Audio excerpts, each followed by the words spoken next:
Hello, everyone, and welcome to another episode of the Love Fruit podcast. Today, we have another fantastic guest and a friend of mine, and I'm joined today by Gary Meyer. And Gary's a little bit of information about Gary. He assists health conscious people to overcome their health issues with professional iridology readings and individual holistic detox programs. And you can follow Gary. I'm just looking at your Instagram here. Gary Meyer on Instagram, Fruitful Solution, at Yeah. Fruitful Solution. They want to follow you on Instagram. So, Gary, I've obviously hung around with you a couple of times at the Woodstock Fruit Festival, which I know you've been to quite a bunch of times, and I know you love that. But I was curious, is there anything, well, firstly, is there anything else you'd like to say about yourself in introduction before we start going into some more questions? Um, no, I think you did a good job on that. So Nice. we can go from there. So I often ask people, you're obviously now on a lifestyle that's quite alternative to what a lot of people do. Now, Yeah. did you grow up like that? Have you been brought up in an alternative way at all, or did you have a conventional upbringing? Tell us a little bit about that. Hmm? So yeah, I grew up in northern Germany, but just on a very standard lifestyle like most of us. Hmm. So there was no like alternative lifestyle in my family at all. Hmm. Um, so I just grew up eating everything, like animal products as well, and just a lot of like not so optimal foods, I would say. Right, Uh, but I never really liked the taste of meat, like right. since I can remember. So I was always like kind of avoiding that. But maybe like as a child, you sometimes have to eat what's on the plate, and your parents make you eat it. Sure. But I was never a fan of that. And yeah, then when I was 17, I decided to go vegetarian and cut out all meats. Right, right. And what inspired you to do that, age 17? It was just at that time, it was just the taste. It was no like ethical reasons or so behind that at that point. But once I transitioned to a vegetarian diet, I heard about veganism and I started reading a lot of books about it and watching like all the documentaries, like Earthlings and all of that. And very soon I was so inspired by that it was very clear for me that I wanted to transition to a vegan diet. So and then what I did was I gave myself like 1 year of time to transition from vegetarianism to veganism. And every month I would just look for some products that I could exchange to a vegan option or alternative. So that was very easy for my body and for my mind to adapt to that in that Wow, way. that's really smart. You gave yourself a year and you just started to make little adjustments. Yeah, it was super easy. And And yeah, what age was that at? Sorry, I think I missed that. oh, no problem. So yeah, I would say like vegetarian for half a year at age of 17. Hmm. And then I decided to go vegan. So by 18, I would say I was completely vegan. What made you what made you change to vegan? Had you learned more about it then, or any? Yeah, that like all the ethical reasons came in as well. Like I didn't want any animal to die just for my pleasure of eating and the taste and everything. But also health reasons, but mostly ethical reasons at that time, I would say. Right, right. And at that point in your life, were you still studying? Were you working? What were you doing? I was working at a gym of my dad, so I was always kind of in the health scene in that way. Of course, we know like a lot of those diets that are associated with gym are not that healthy as well. But yeah, at that time I already learned about veganism, and that so yeah, that went really well for me. So I was working out every day as well at the gym, and I felt like more energy than before. Right. So yeah. Have you always been into fitness? Yeah, my Yeah. whole life, because I grew up with my dad. He had the gym for like over 30 years, and yeah, in that way I was always Is that like like doing, a professional gym that he runs or he did run? yeah. Oh wow. Mhm. Oh, I Yeah. never knew that. That's cool. Hmm. Yeah. So what started the path towards more of a fruit-based diet? So yeah, I was living a vegan lifestyle with like cooked food and everything for a few years, and then I would always like watch YouTube videos, and at some point I came across a video of Douglas Graham and his 80-10-10 approach. Hmm. So yeah, that really inspired me to like try out a raw vegan diet more and Hmm. more, and transition to that over the course of half a year. And but in the beginning I incorporated like a lot of nuts and seeds, you know. Uh-huh. And Uh-huh. at the beginning it felt good, but then over time I was like feeling pretty heavy from that. Right, right. Yeah, and then I read the 80-10-10 book, and like excluded a lot of nuts and seeds, and were more going to the fruity side of life. And yeah. Yeah, so do you remember what video it was that caught your attention and what was it about it that sort of made you think about going towards I raw? don't remember like the actual video, but yeah, it was just a video in general about his approach. Hmm. Hmm. And yeah, that that sounded like so good, and Yeah. he seemed to have like so much energy as well. Like he was doing some exercises there, and that just was really great. And Yeah. It I sounds wanted to like yeah, it sounds like it sounds like you gave yourself time with that as well. Like you weren't trying to force yourself into it. It sounds like you said you gave yourself 6 months or something or yeah, like from vegan to raw vegan, I gave myself half a year. And then I was living too, like I would say half a year or so, like with more veggies and nuts and seeds and some fruits, of course, as well.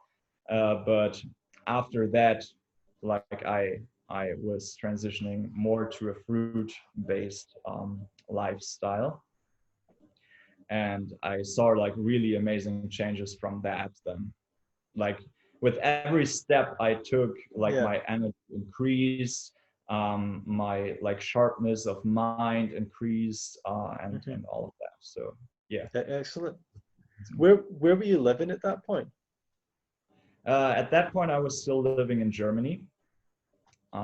So like basically my whole transition, and then also with the fruit-based diet, I was living in Germany for a few years. Let's say like 4 years, 4 or 5 years. What part of Germany are you from? It's the northern part, close to Hamburg, like 1 hour Right, away from Hamburg. right. That's cool. Did you find it a challenge to transition to a more of a raw diet in Germany? Yeah, for sure, because the quality of produce, especially fruits and tropical fruits, is not the best, and it's pretty expensive. Hmm. So yeah, I was at some point, I always looked for like options that are available and to make it happen in the best way. So I found an ordering club online where you could like order tropical fruits from Sri Lanka, and I did that like once a week or every 2 weeks, and Nice, that saved me, especially in the winter time, a lot. And great. yeah, but it's very expensive, and that makes it a little more challenging for sure. Tell me about the transition, like when you went uh, from to a raw diet. Did you find the change quite different to, for example, when you changed to a vegetarian diet? Was it more of a dramatic change, or was it similar, or was it more difficult? Tell me a little bit about that. Hmm.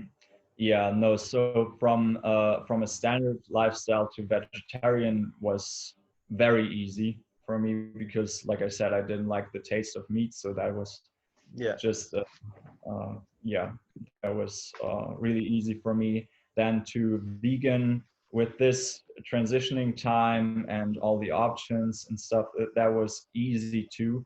But then to a raw diet, it was more difficult for me because you know, we have so many like emotional bonds with certain foods, and it was in the beginning it was harder to come up with like alternatives that would satiate me in the same way. And yeah, you have to just like investigate a little bit of time and experiment here and there to come up with solutions for that. Yeah. And yeah, of course your whole body has to adapt to that lifestyle as well, and like your microbiome and all of that. So um, in that way, it was definitely harder because it's also more detoxifying, and you like experience more healing symptoms, for example, than if you go to a vegan diet, because it still includes like a lot of cooked foods and all of that that is not triggering the Right. detoxification and to that degree. And Yeah. Is yeah, detoxification something that's like an area of kind of interest for you? yeah, definitely. Yeah. It came up at the first, no, not at the first Woodstock. I would say even before that, but uh, like when I was at the first Woodstock, it got like really triggered, and my interest in that grew more and more to learn a lot in that direction. That's also when I learned about Dr. Robert Morse and his approach about detoxification, and yeah, that was really interesting to me. Can you give us an overview of what that means, and like, well, what's your thoughts on detoxification and the Robert Morse way of looking at things? Mm-hmm. So basically, we have two sides to chemistry, right? We have we have the alkaline side and we have the acidic side, and our body should always be in a kind of state of balance between those. Mm-hmm. And we regulate the so-called pH factor, or the chemistry in our body by what we eat, or what we consume, what we put on our skin, and also what kind of thoughts we have, or the degree of stress we have in our life. Mm-hmm. And certain foods and thoughts, like negative thoughts and a lot of stress, and animal products or cooked foods, or just in general processed foods, are more on the acidic side of chemistry, which causes dehydration and accumulation and a mucus response in the body. And these kinds of mucus that gets um, deeper and deeper into the tissue when we not clean it out, or have like a balanced diet or a healthy diet. And that can cause a lot of issues over time, basically all kinds of symptoms that we see in today's world, because it's just, I mean, we have all these different diseases, but basically they're all caused by the same thing, which is an over acidic body. Mm-hmm. But then it's just a matter of degree and location in the body, Mm-hmm. like and that like triggers certain symptoms then over time.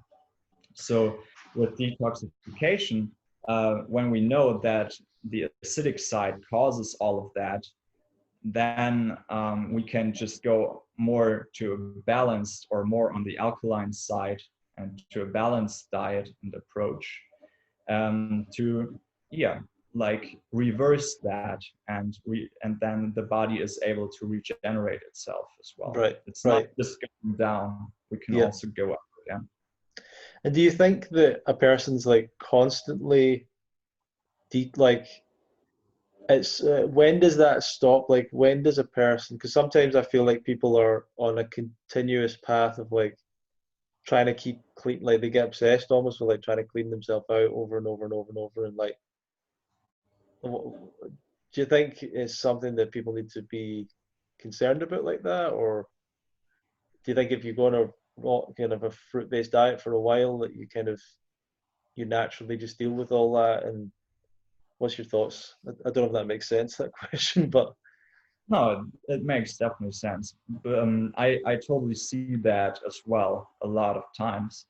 But of course, like we have to remember, like we were living a standard lifestyle for so long, for like years or decades, and of course, it takes more than like a month or so on a proper detox protocol mm-hmm, to like get rid of all the stuff we accumulated or we did to our body in the course of all of that time. mm-hmm, mm-hmm.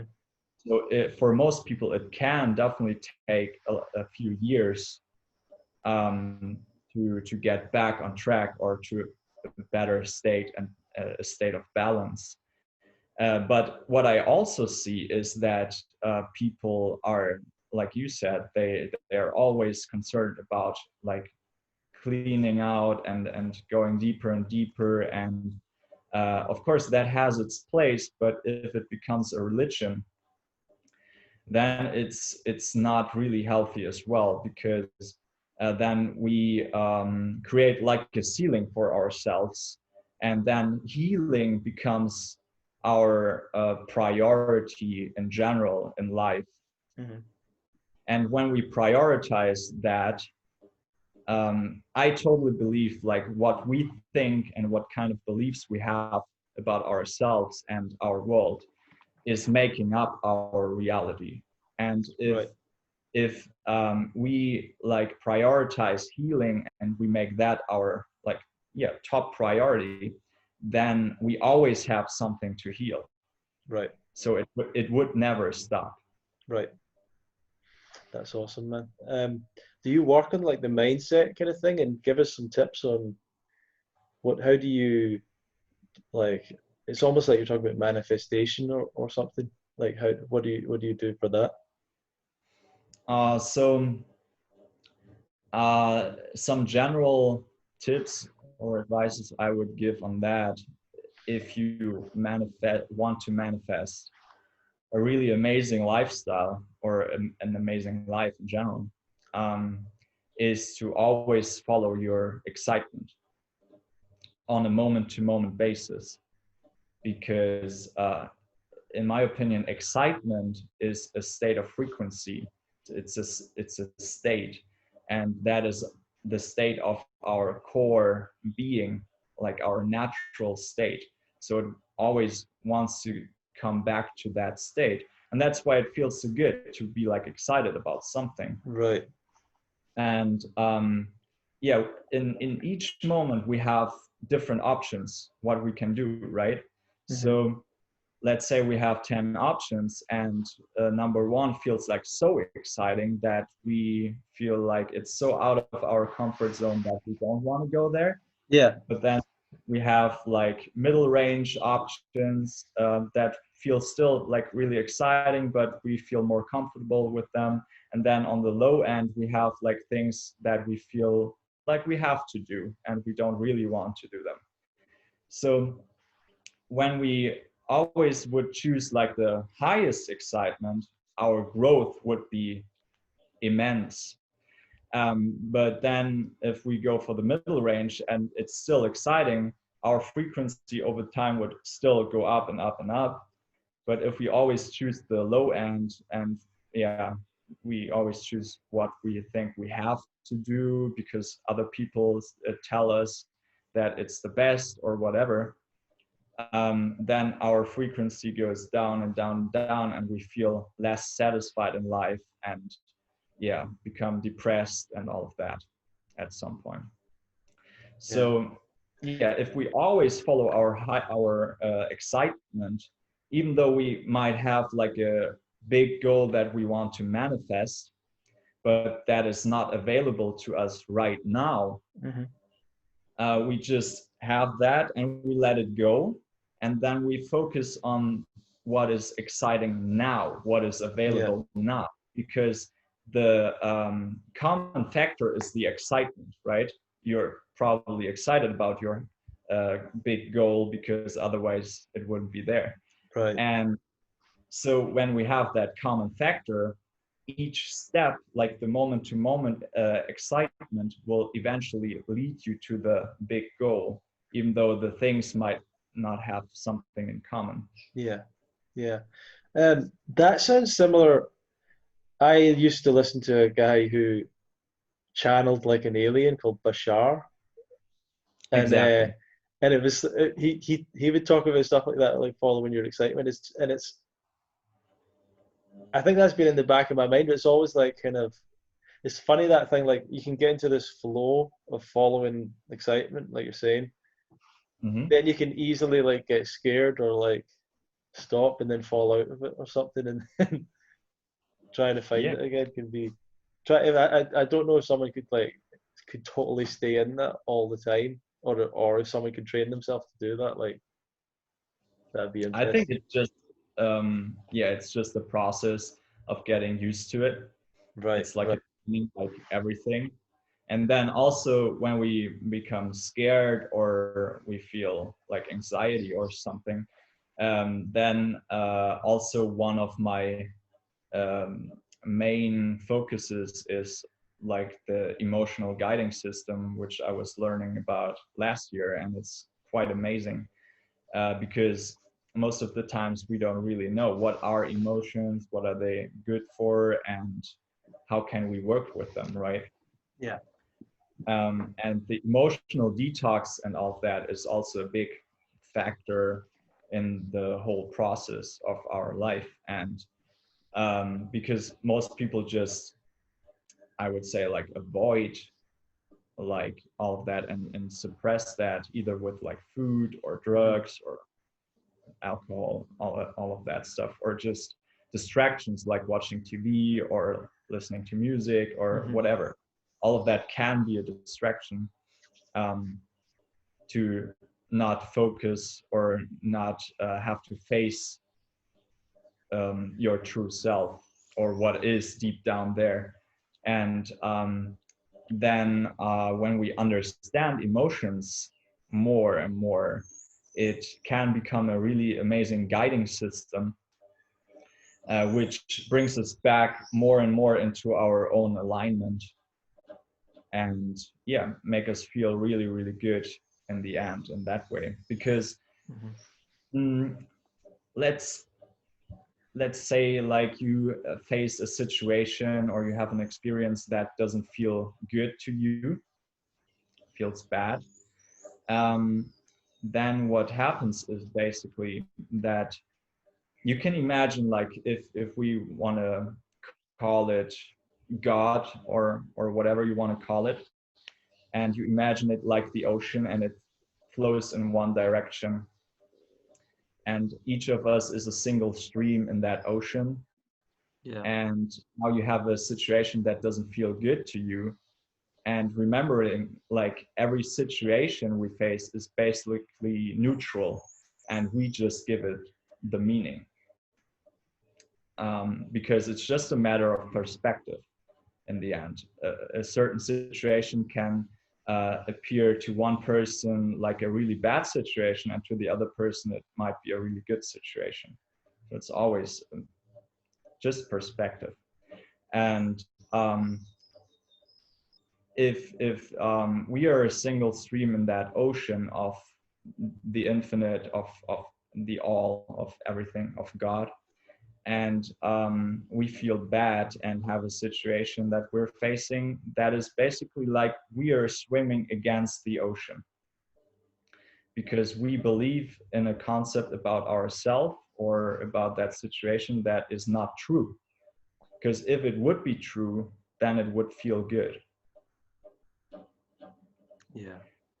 And then if we realize that more and more, we can more easily let that go. Yeah. So, do you think that the journey of detox for the raw vegan diet is similar, has a connection with emotional detox or maybe even spiritual detox in some way? And like, have those things went hand in hand? Were you always sort of on that kind of path, or do you want to? No, absolutely not. Oh I wow. was never I was never into like spirituality or anything like that before I transitioned to a raw diet. Oh wow. Yeah. And then when I did that, it like triggered it so much. It was like overflowing me in a sense, and Yeah. I wasn't able to stop that. So I think it really goes hand in hand, because when we look at fruits and that everything is just in the end is frequency. Mm, Fruits have such a high frequency, and we introduce that into our bodies more right. and more, Yeah. Yeah. then it's definitely different than introducing basically dead foods or really altered foods Mm, mm. that are like cooked, and with cooking you just basically kill the foods I'd and like the to food. ask. I'd like to ask you to talk a bit more about that. Like, what was the awakening that you had? What was that? What did that feel like? Because I've had experiences. I've talked to a lot of people that have had experiences as well when they've went on a raw vegan diet. They've had emotional experiences, feelings of more connectedness. Yeah. They've been inspired to start going down a more spiritual path, holistic, or yeah, like getting more in touch with their true self, sort of thing, basically. And I'd like to hear a bit more about your thoughts, your story on that. Mhm. Yeah, it was basically the same for me. Like out of a sudden, or I mean, it was a gradual process as well, and it's still like that. It gets more and more intense over time. But I also felt more and more connected to just everything. Um, it Yeah, I felt more love inside of me, whereas beforehand, like on a standard diet back then, I was at a point where I was really depressed, and um, yeah, I was struggling a lot with that, and thought I would not have like a real place here in life and everything. And now I can see more and more clearly like how interconnected everything is, and Mm, how perfectly aligned everything is basically. Also these like hard situations and all of that, because it's always like just a learning, and mm, from those like really triggering situations we can learn the most. And now it's basically just like that. I'm more and more aware of that, and about these processes and the situations I face, and I see how connected they are to my personal journey and what I have to learn from them. And in that way it gets easier. And also from that, when you realize that more, those situations don't have to show up that much anymore, and your life becomes just, I would say, more positive in that way, because you internally go through more and more processes before they would have to manifest in your reality as a situation, because you already dealt with it in your mind. So I would say that is yeah, like we all only have to face these situations if we weren't able to face them in on our mental or emotional level, because in this reality it's just right in your face, and at some yeah. point you will definitely get it, what the is, because if you don't get it, the situations will become more and more intense. And I think most of us experience something like that in our lives. Right. So basically, I think what I'm picking up from you is as you detox on the diet, you get rid of these foods that can potentially numb you from the experience of your own emotions, that these emotions come up stronger and you have to learn to deal with them. Is that a little bit, am I taking that in right? Yeah, and like I said, then just using these emotions like a guiding system to realign yourself, Right. because every emotion in that sense, is just a sign of um, you having a concept about yourself or a situation that is not true. And then, like I said, you can let go of that. And if you follow that path to the end, it will lead you to a very balanced and stable state of consciousness, which is more and more just towards love, because love in the end is not an emotion, it's a state. Right. It's Cool. like our core frequency, our core state. Nice. Nice. Do you practice meditation? Yeah, every day. Any specific style or something you've come across yourself or? Mm, I'm following a lot like the teachings of Bentinho Massaro. I Oh don't know yeah, if, I've heard of him. yeah, and also his meditation techniques. I mean, it's not like his meditation practices or techniques. Those are around for like, I don't know, thousands of years probably. Right, right. But yeah, just getting into, of course, a relaxation or relaxed position, and then closing your eyes, breathing deeply, and then focusing or trying to focus, because in the beginning it's not that easy, just on, first of all, on your emotions, on all the sensations around you, and then your thoughts, and then being more and more aware that you are observing, you can observe all of that, right? Hmm. So none of those things are you in that sense, not your emotions and not your thoughts either. So there is something that is observing all of that, and that is, in my opinion, that is the real you. And then what you try is to just be in that presence, like being that observer. Yeah. And that is quite an amazing state.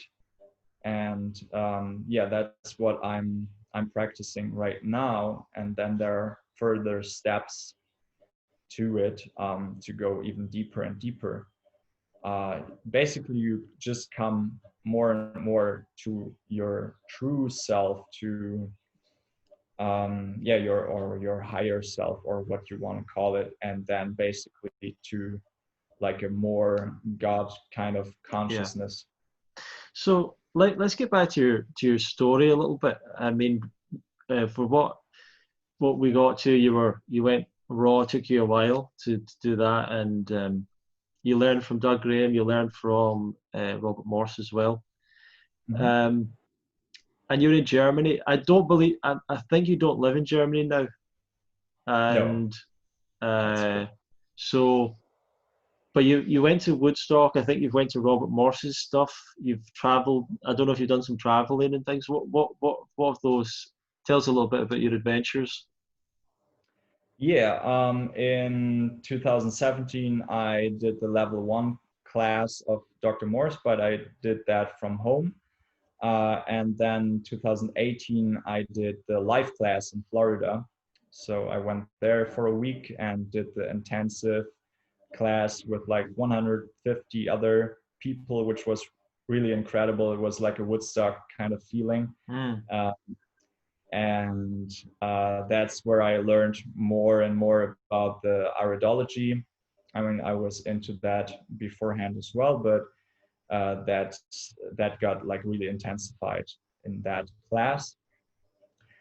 And then at the end of the year, I moved to Paraguay, where I'm currently living for like 2 years now.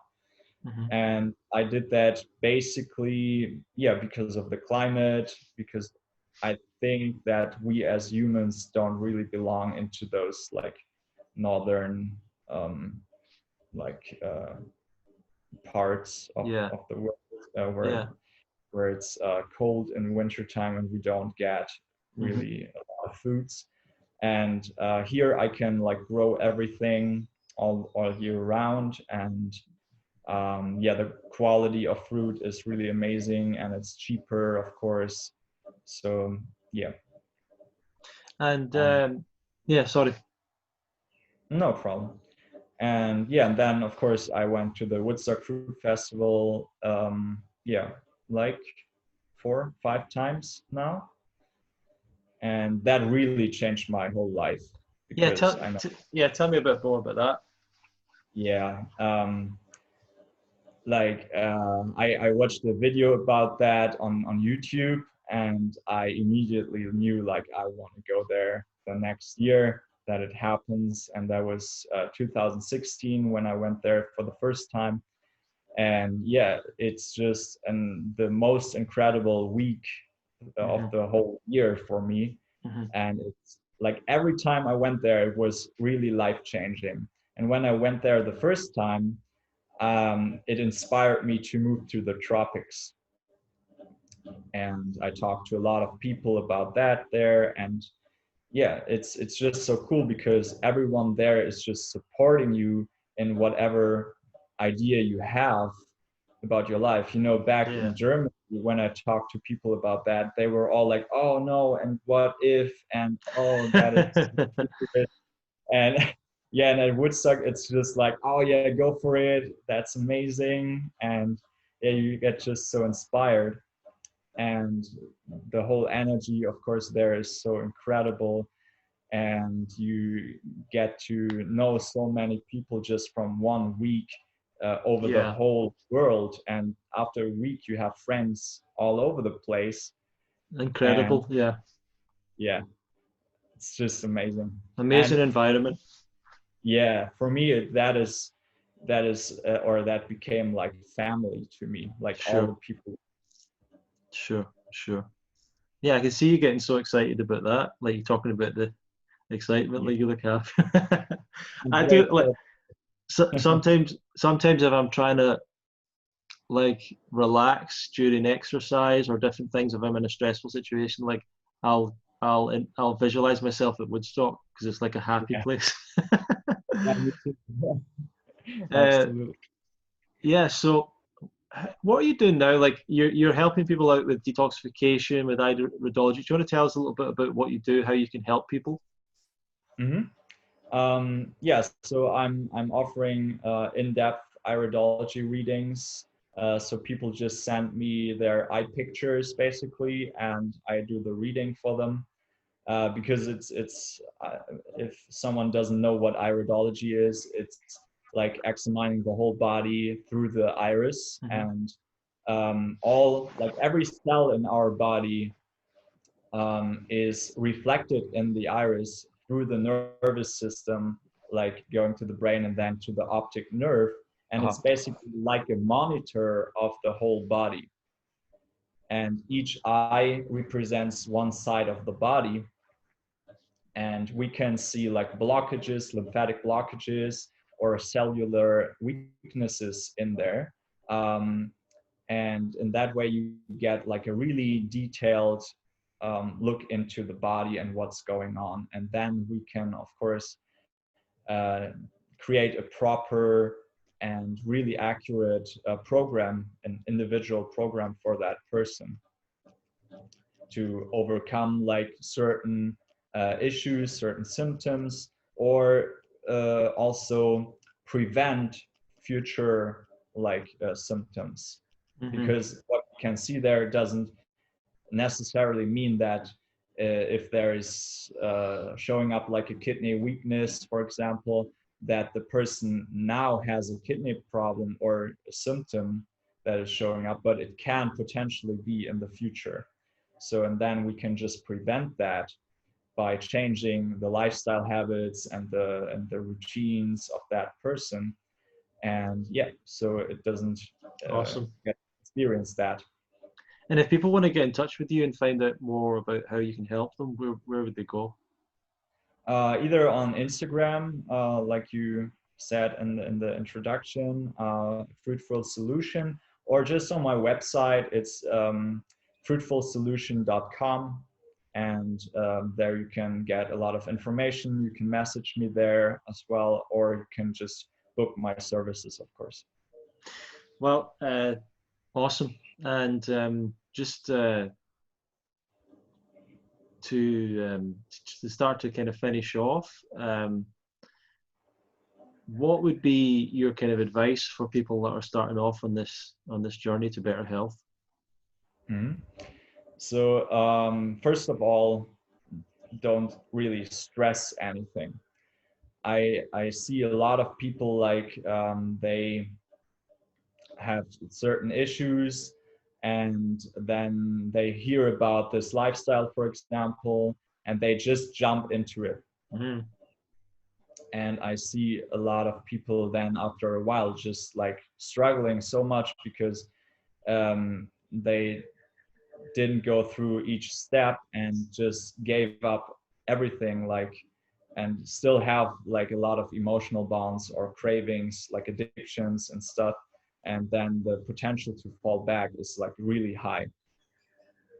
Of course, if a person has like a really heavy symptom and it's like life threatening, then you don't want to play around too much. You just want to dive into it. But if it's not that heavy, you definitely want to go, or that would be my recommendation, like going step by step and give yourself time and not rush anything.